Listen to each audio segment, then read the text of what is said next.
Dalam sidang kasus suap RAPBD MUBA 2015 di Pengadilan Negeri Tipikor Palembang, Jumat 30 Oktober 2015, menghadirkan dua terdakwa, yaitu mantan pejabat Kabupaten MUBA, Syamsuddin VI dan Faisyar.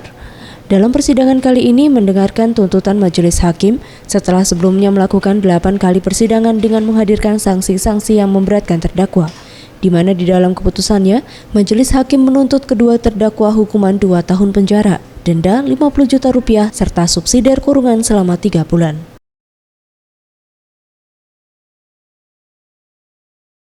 Atas keputusan ini, kedua terdakwa hanya tertunduk pasrah dan tidak melakukan banding.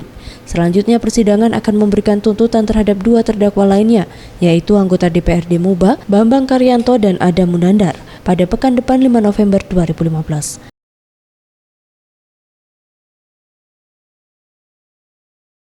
Tim Liputan Sriwijaya TV.